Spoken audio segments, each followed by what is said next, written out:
Thank you, Madam Chairman. Ms. On, welcome. We appreciate that you're coming back today. You know, you and I have had so many conversations through the year. I think we know our positions on retrans and IP law, some of those things.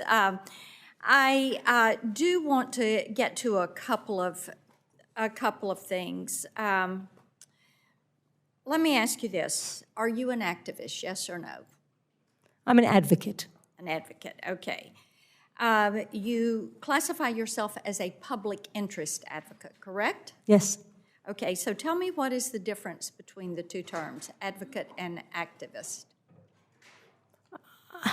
You know, activists, I'm not sure there is that much of a difference. I mean, I work to ensure that the public is educated on communications and technology policy issues. I mean, you know, people treat the word activist as if it's something bad. I don't think it's bad, but I don't consider myself a public activist. I consider myself a public advocate. Okay.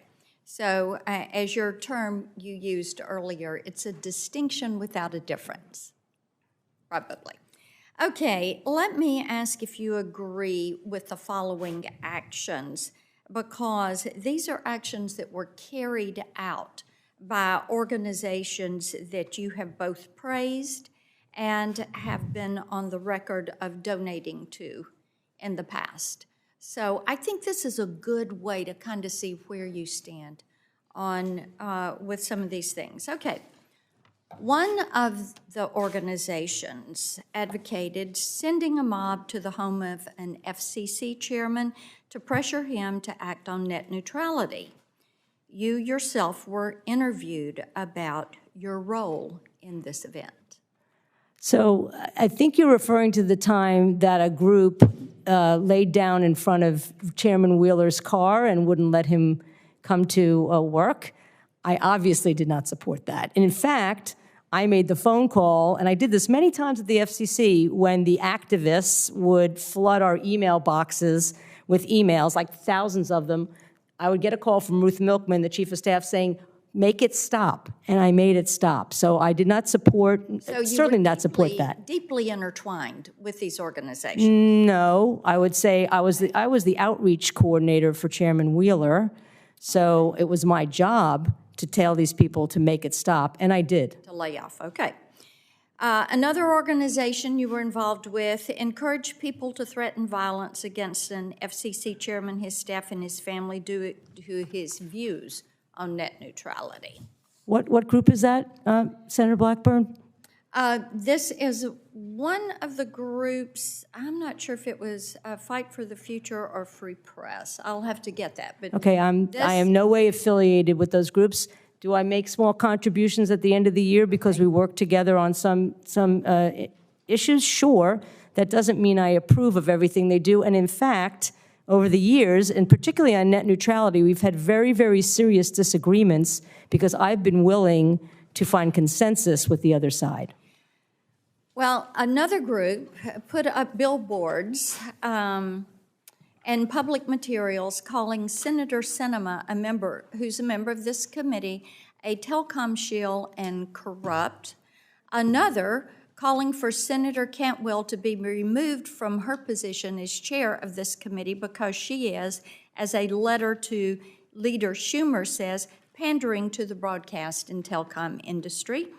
Another, the list goes on and on. So what I want to know is, will you publicly disavow these organizations like Fight for the Future and Free Press, who spearheaded these efforts? Well, I have publicly already, let's put it this way, criticized, well, I don't think I've publicly criticized, I certainly have criticized those tactics. I don't agree with those tactics. I've told them so. But the organizations, look, we all are affiliated with organizations that do things that we don't like.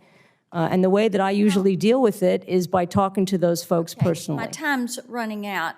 It is of concern to me because you have tweeted support for these groups. You have made donations to these groups. And then you have been a public interest advocate for the issues. You share the sentiment that these groups are pushing forward because you have advocated for that. So being impartial as a commissioner, separating yourself, there's been a lot of discussion about recusal today.